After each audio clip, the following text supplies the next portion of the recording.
Jason's amazing. I mean, I'm so sad that he's leaving. But For the past 18 months, I think Jason has done a wonderful job with guiding the community.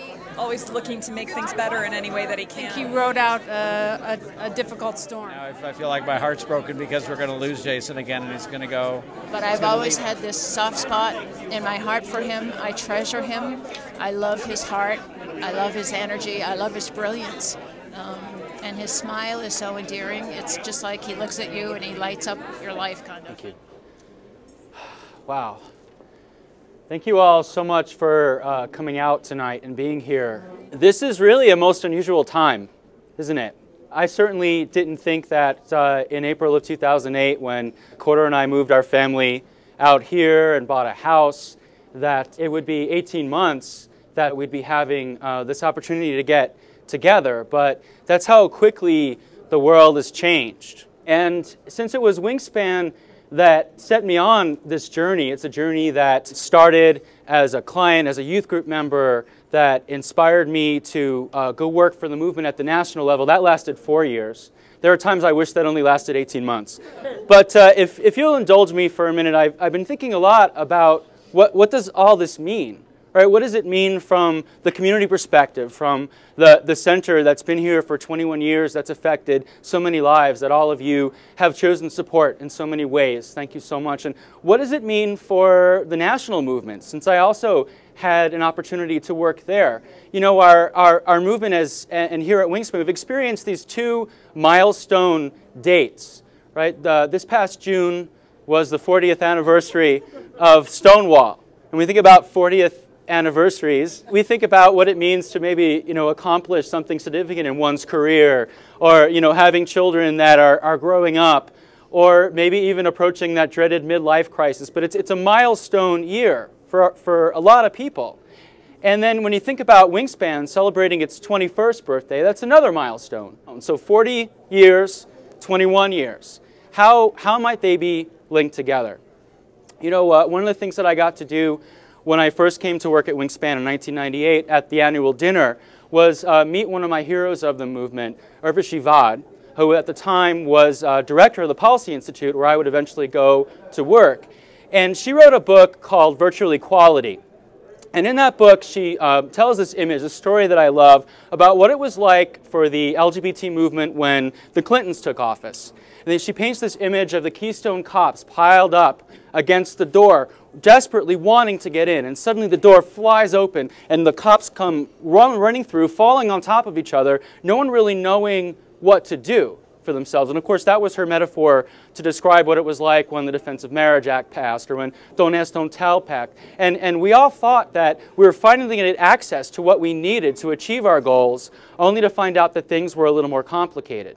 And I can't help but sort of look at that and see that as we celebrate 40 years of our movement, we still have some more work to do to accomplish what we want. We're still not able to pass legislation at the federal level that we need, and if not now, if not with the support we have at the federal level, then when?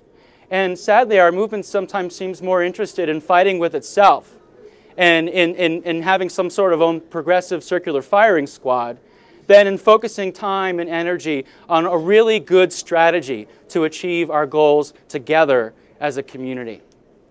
And I think we're being forced to retake a look at what it means to be a community center.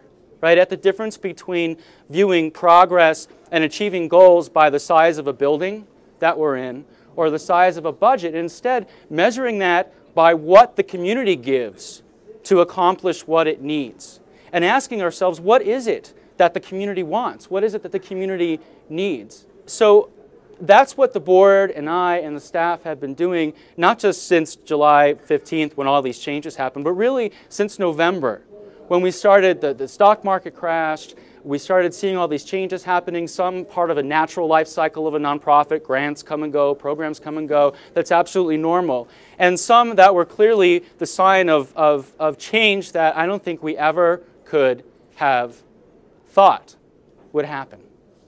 But there are some things that, much like I look to the national movement for inspiration, that we should look for here as inspiration. And what I think needs to change nationally, that is applicable to us, is that it's time for us to shed what at one point in time was our greatest strength, And I think back to Stonewall, our greatest strength was coming out and claiming our identity as lesbian, gay, bisexual, and transgender people. Right? The entire 40 years up till now of our movement, I think, could easily be characterized as just being who we are. Claiming those words, coming out, creating identity and community around those categories, and then adding letters as we go along. We always have, work to do. But one of the things that I began to experience at the task force, and that I experienced even more here, was that very thing that motivated us, that organized us, now I think is holding us back. And what do I mean by that? Well, I don't mean that we should stop calling ourselves gay or lesbian. But the very nature of a community defining itself by the symbols means that in order to be the inclusive movement we are, we have to keep adding letters, right? And it means that those who aren't a part of that identity are defined out, the very nature, right? And so instead of creating a movement, whether at the national level or at a community center, that is by its very nature defined by the letters in our acronym, I think we need to start focusing on the values behind that movement, those common values that cross identities, that cross gender, and bind us together as a community. There are 3 values that I've been thinking about in my experience here that this community inspired in me, and that I want to share with you as a way to reinforce what I think needs to happen to ensure that Wingspan remains strong and grows and maintains itself as the kind of community center that this community wants. And that first value is inclusiveness. Now, I'm not talking about inclusiveness as defined about creating a program specifically for some other identity, the whole if you build it, they will come mentality. I think we've seen that that doesn't work. I think inclusiveness is something that we live every day, something that we are versus something that we do.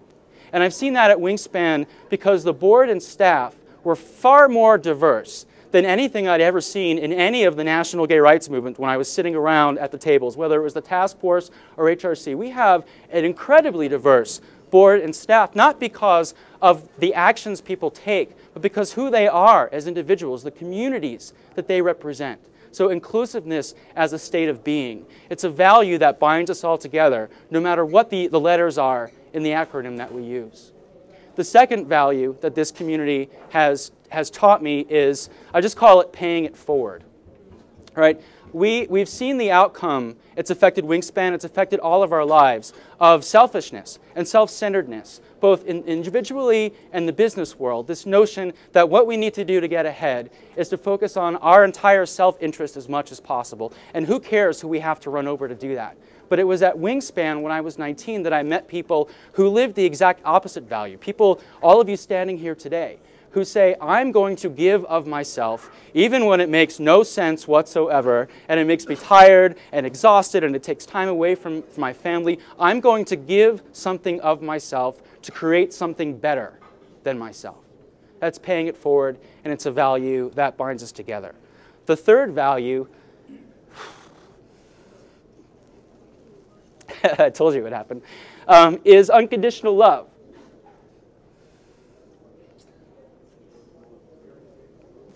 And it moves me so much because it's my core value.